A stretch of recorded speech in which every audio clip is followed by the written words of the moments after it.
A single rabbit can outproduce a cow. If you kept one doe in a hutch behind your house, she and her young could put more meat on your table in a single year than a cow gives in its whole life. In 1943, the American government mailed out a pamphlet teaching families to raise rabbits in the backyard. In 1953, British newspapers printed photographs of wild rabbits going blind in the fields. In 1940, a cartoon rabbit chewed a carrot and made a fool of the man with the shotgun. Today, most of us have never seen rabbit on a menu, and would not order it if we did. Not because it is expensive or hard to raise, or bad for you. So why don't we eat rabbit? The answer has almost nothing to do with farming. Start with the math. A doe can be pregnant again within hours of giving birth. A month later, she delivers 6 to 12 kits. 12 weeks after that, the litter is ready for the table. Then she does it all over again. A single doe can raise as many as 8 litters in 1 year. Every one of those kits is fertile within months, so the numbers do not add up. They multiply. One female and her offspring can produce more meat in a year than a cow produces in an entire lifetime. The inputs are not close either. A cow needs acres of grass, thousands of liters of water, and about 2 years before it feeds anyone. A rabbit needs a hutch, some greens, and a corner of the yard. She does not need grain, and she does not need pasture. Weeds, kitchen scraps, and cut grass are enough. The meat itself wins too. Gram for gram, it carries more protein than chicken, beef, or pork. It carries less fat than all three, and less cholesterol. So the animal was never the problem. For a few years, none of this was a secret. During the Second World War, both governments knew. The United States Department of Agriculture printed a pamphlet called Domestic Rabbit Raising and pushed it into ordinary homes. It was not a curiosity, it was policy, and it told people how many does to keep and how to build the hutch. In Britain, nearly every town had a rabbit club. Rabbit was never rationed. Meat was scarce, and a rabbit needed nothing the war effort wanted.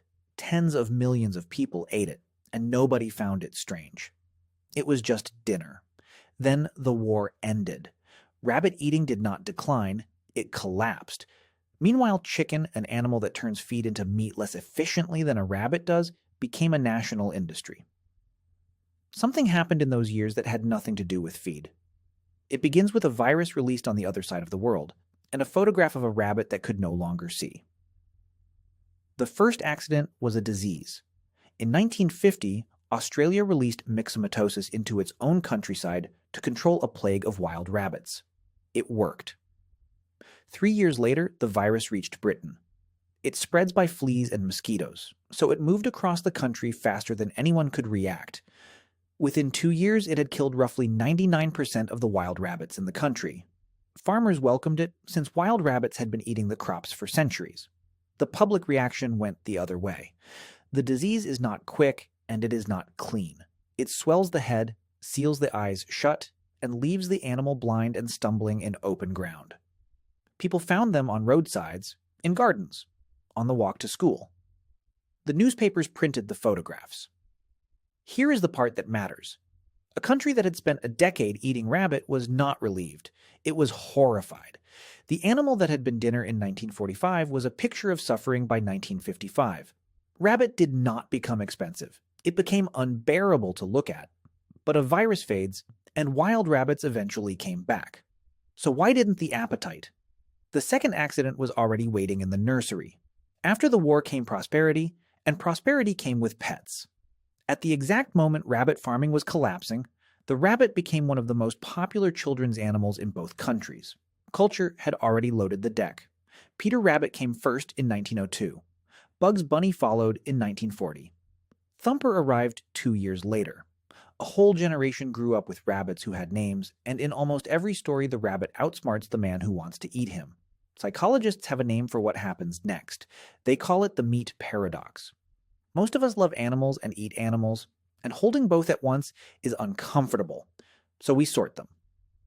Every animal goes into one of 2 boxes, food or not food, and once an animal lands in the second box, it stays there. Efficiency does not move it. Taste does not move it. Nothing moves it. Look at what stayed on the plate. A pig is about as clever as a dog. A cow recognizes faces and holds grudges for years. Neither one ever spent a decade as a cartoon hero, so both stayed dinner. The line was drawn by childhood, not by intelligence, and not by practicality. Still, feelings alone do not build an industry. The third accident happened inside a factory on a machine built for a different animal. This one is quiet, and it decided everything. In 1945, chicken was a Sunday luxury in both countries.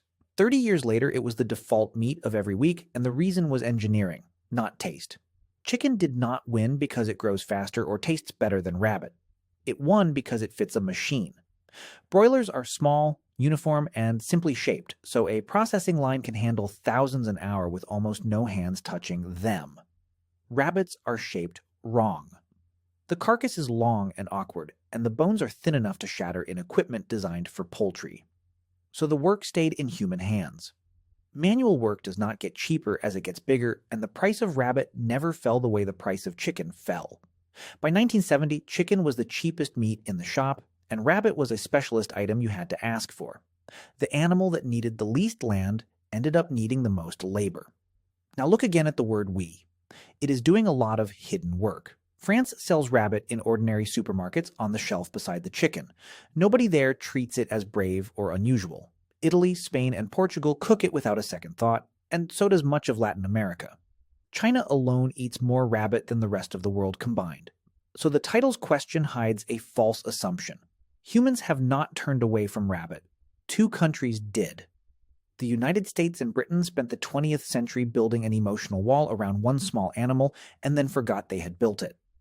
People have tried to pull that wall down. In the 2000s, chefs in London and New York put rabbit back on their menus. They sold it exactly as you would expect, as the sustainable alternative to beef. The argument was true. It changed nothing. The dishes were reviewed well, the restaurants moved on, and the supermarket shelf stayed empty. When one British chain did stock rabbit, it collected complaints and a petition rather than sales.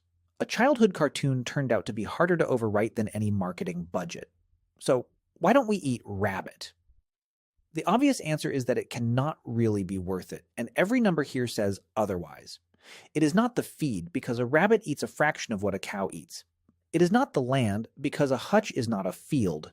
It is not the weight, because 12 weeks is not 2 years. It is not the meat, because the protein is higher and the fat is lower. The real answer is smaller and stranger than economics. A virus arrived at the wrong moment, a cartoon arrived at the right one, and a factory was built around a different bird. But even that only explains part of it. France had the same virus. The outbreak that reached Britain in 1953 began on a private estate in France the year before, and the French kept eating rabbit anyway. French children read Peter Rabbit too, and Bugs Bunny played in cinemas from Madrid to Milan. The same stories landed in the same years and produced completely different dinners. Some of this was timing, some of it was chance, and none of it was planned. There is no biological law that makes a cow food and a rabbit a companion. The line between them was drawn by a handful of cartoons, one gruesome outbreak, and machinery built for another animal, at a moment when it could have gone either way. A pig is as clever as a dog and stayed dinner. A cow remembers the people who heard it and stayed dinner. A rabbit did nothing at all and stopped being dinner. That line is being looked at again now.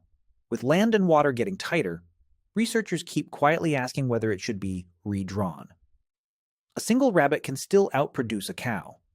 That was true in 1943, and it is true tonight. The efficiency was never the problem. What changed was not the animal.